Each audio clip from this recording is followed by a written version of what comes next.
आज ना आपण ही मोठी सुकट करणार आहे. जी चटणी करायची आहे आपल्याला सोलून घ्यायचं आहे.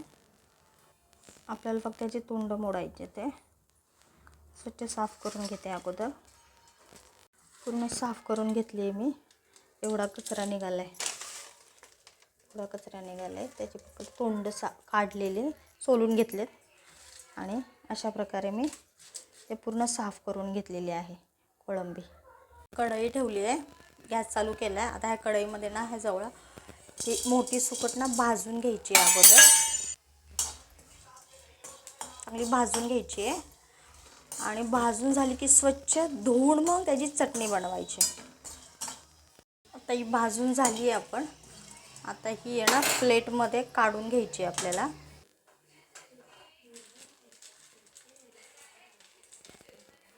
चटणीसाठी कढईमध्ये 2 पळ्या तेल ओतून घेऊया. तेल चांगलं तापलेलं आहे. आता यामध्ये कांदा टाकून घेऊया. चटणीसाठी ना भरपूर कांदा वापरायचा. आम्ही याला मोठी सुकट पण म्हणतो. आणि चांगलं तेलामध्ये कांदा परतून घ्यायचा आहे. मऊ होईपर्यंत चांगला परतून घ्यायचा आहे कांदा. कांद्यामध्येच आपण ना मीठ टाकून घेऊया चवीनुसार. मिठामुळे कांदा लगेच शिजला जातो. परतून घ्यायचा आहे चांगला. आता आपल्याला टोमॅटो टाकून घ्यायचे. ते टोमॅटो चांगले मऊ शिजून घ्यायचे. कांदा आणि टोमॅटो चांगला मऊ शिजून घ्यायचा आहे. कोळंबी पाण्यामध्ये मोठी सुकट, आम्ही याला मोठी सुकट म्हणतो, पाण्यामध्ये जरा भिजायला ठेवली आहे. पूर्ण काळपटपणा आपलं भाजलेली सुकटीचा काळपटपणा निघून जातो. आणि हे स्वच्छ धुवून घ्यायची. स्वच्छ धुवून घेतली. आता 2 ते 3 पाण्यामध्ये स्वच्छ धुवून घेतली आहे. आता कांदा टोमॅटोमध्ये कोळंबी टाकून घ्यायची. चांगले मिक्स करून घ्यायचे. हळद टाकून घेते. हळद 1 चमचा. मटन मसाला घेतला आहे मी. मटन मसाला टाकून घेते आणि लाल तिखट टाकते. 1 चमचा धना पावडर.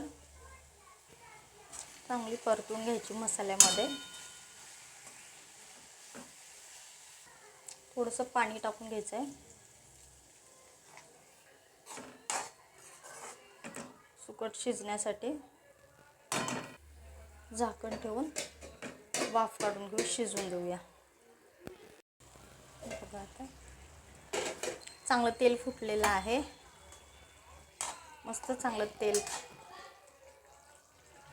सुटलं आहे चांगलं चटणीला. त्यामध्ये आता आपल्याला कोथिंबीर टाकून घ्यायची. मस्त कोथिंबीर टाकून घेतली आहे. मस्त मिक्स करून घ्यायचं. आता झाली आपली सुकटीची चटणी. मोठी सुकट म्हणतो आम्ही ह्याला.